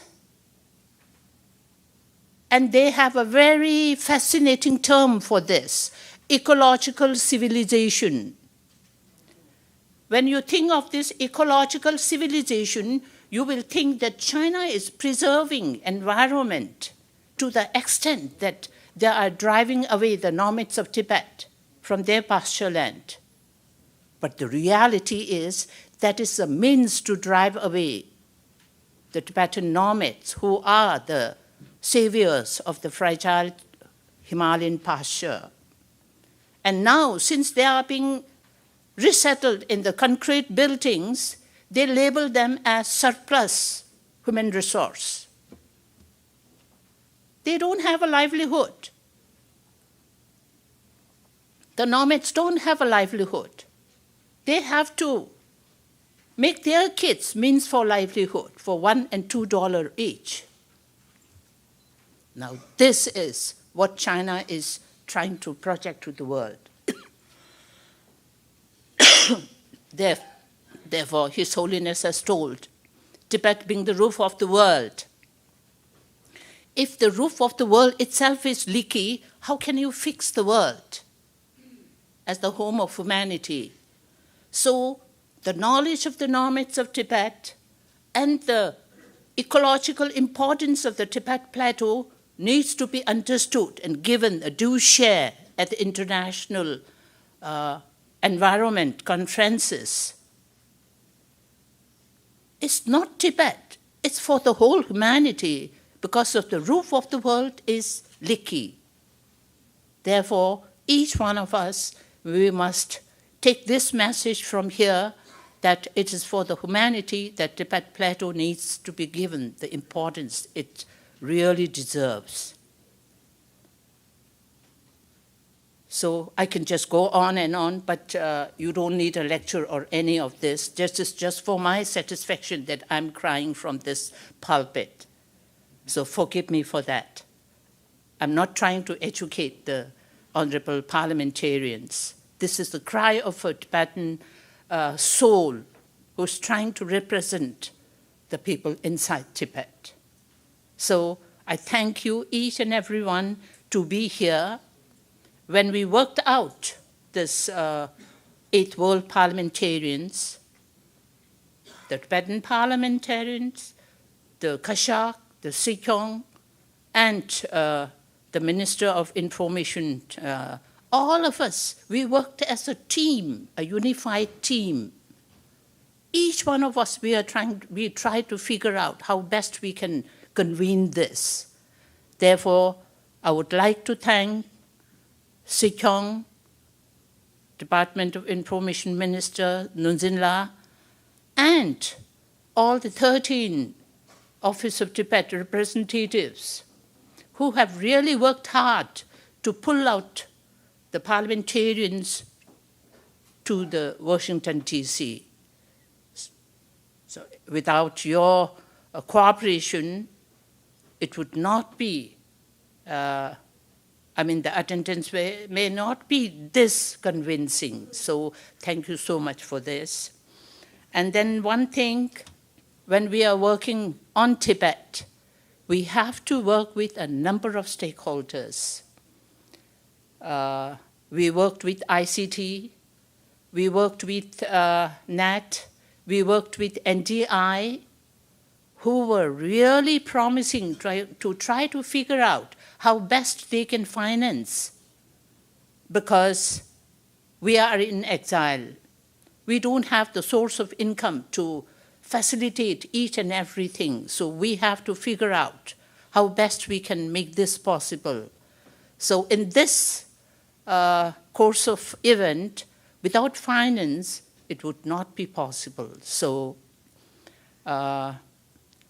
NET and NTI, despite having a lot of obstacles and challenges of clauses of the rule of law, we try to figure out how best you can finance this WPCT. So from the Tibetan Parliament, I would like to thank NAT and NTI. Did I miss anything else? Okay.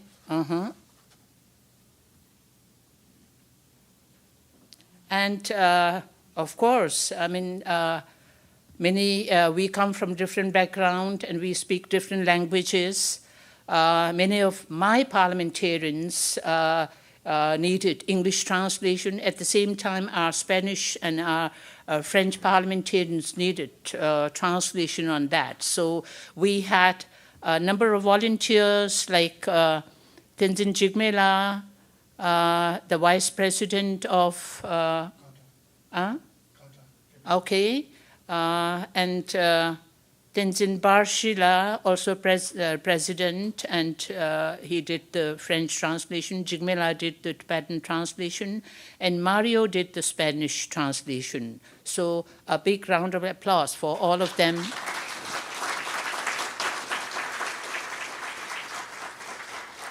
And one thing that we have to rectify and change in future is about what Shashi Tharoorji told.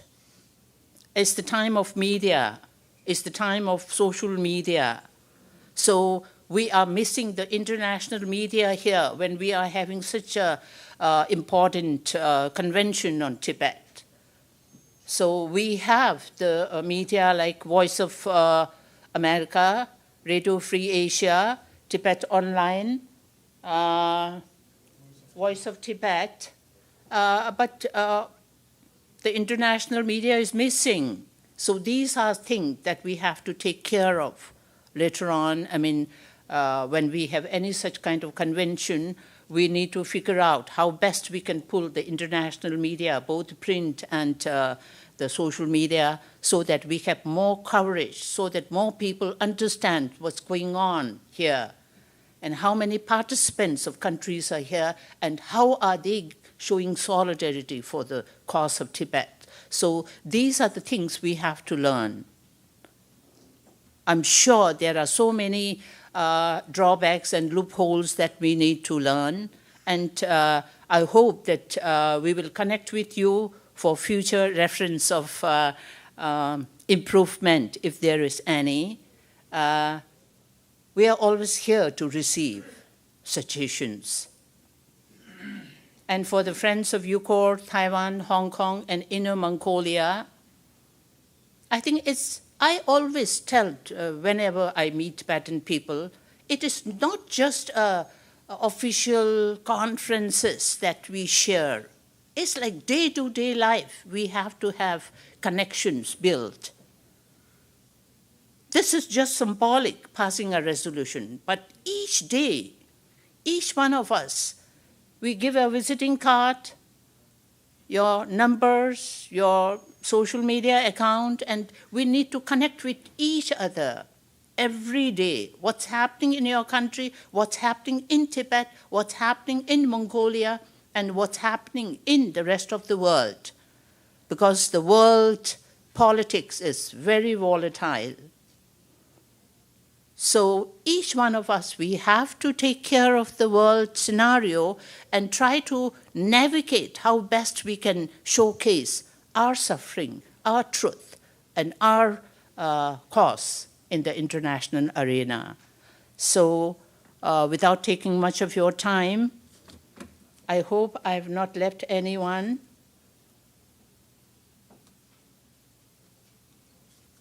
And I'll beg your pardon if I left anyone. Tibet Online. Okay. Last but not the least, our drafting committee, who were present in the conference, at the same time, you have to put your hat in how best you can draft for the convention, because this is the result of 2 days talking.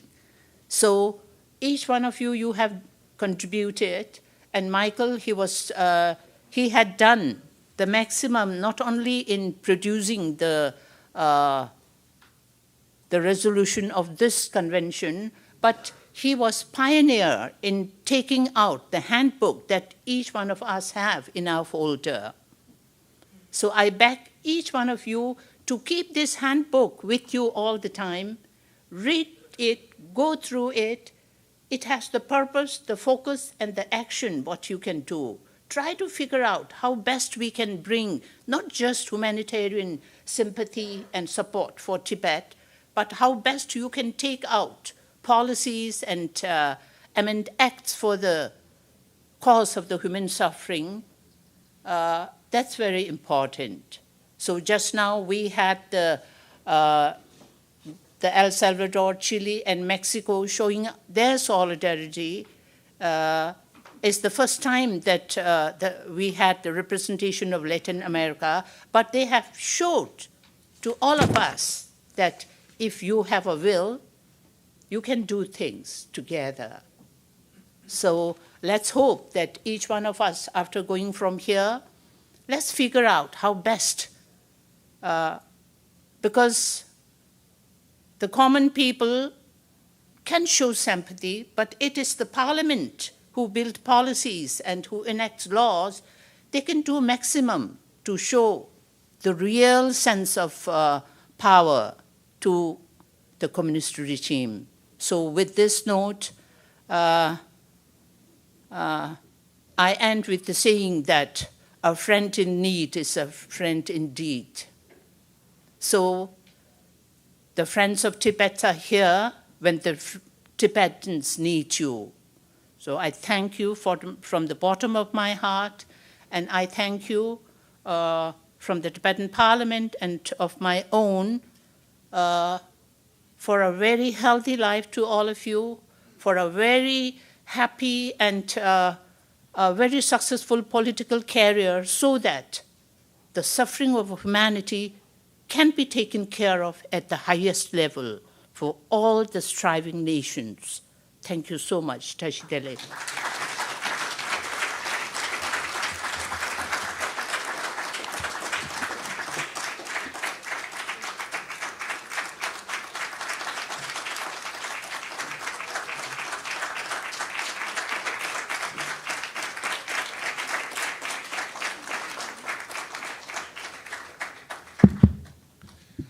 Thank you, Madam Deputy Speaker Dolma Tsering of the Tibetan Parliament-in-Exile. So this brings us to a close of this 8th World Parliamentarian Convention on Tibet here in Washington, D.C.